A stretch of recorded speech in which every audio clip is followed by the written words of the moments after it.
Today is Wednesday, August 12th, 2026. It is the middle of the week, and we're thankful that you have joined us for today's Bible readings.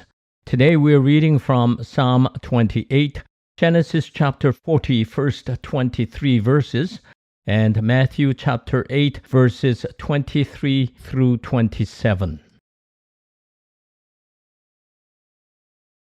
Psalm 28. To you, O Lord, I call. My rock, do not refuse to hear me. For if you are silent to me, I shall be like those who go down to the pit. Hear the voice of my supplication as I cry to you for help, as I lift up my hands towards your most holy sanctuary. Do not drag me away with the wicked, with those who are workers of evil, who speak peace with their neighbors while mischief is in their hearts. Repay them according to their work, and according to the evil of their deeds. Repay them according to the work of their hands. Render them their due reward.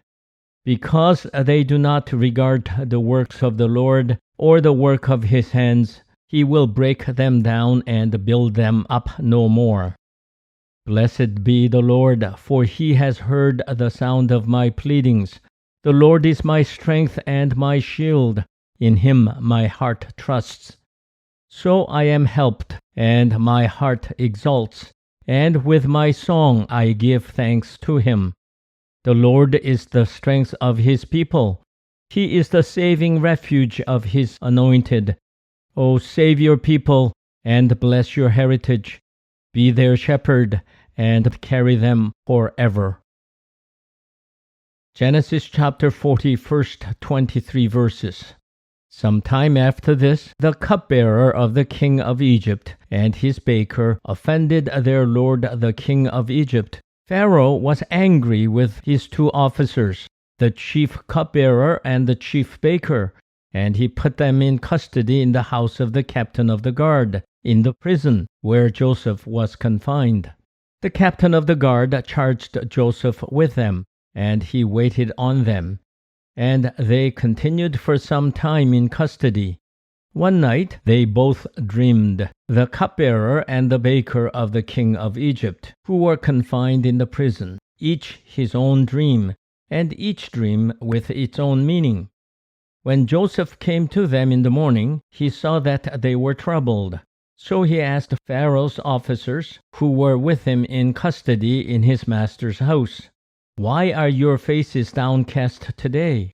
They said to him, "We have had dreams, and there is no one to interpret them." And Joseph said to them, "Do not interpretations belong to God? Please tell them to me."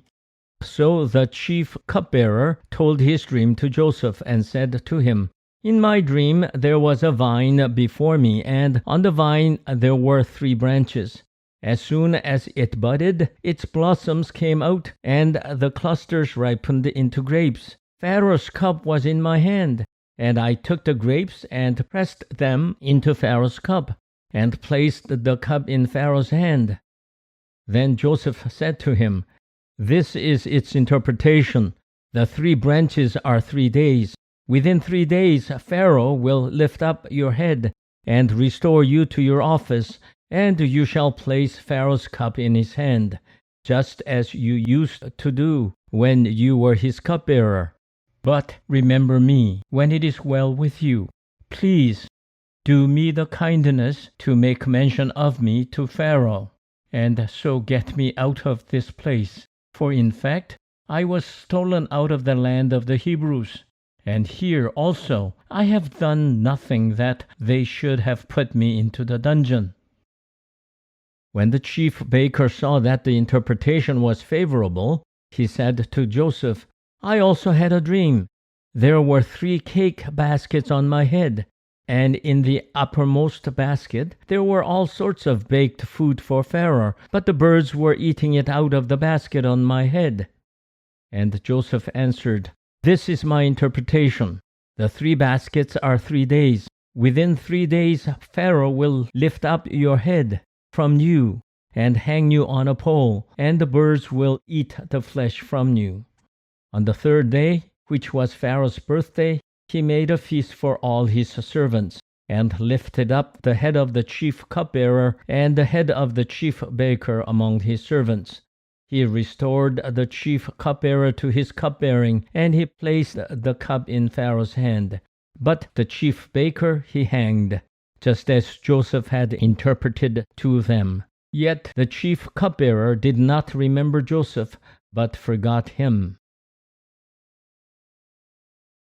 Matthew chapter 8, verses 23 through 27. And when he, Jesus, got into the boat, his disciples followed him. A gale arose on the lake, so great that the boat was being swamped by the waves. But he was asleep. And they went and woke him up, saying, "Lord, save us, we are perishing." And he said to them, "Why are you afraid, you of little faith?"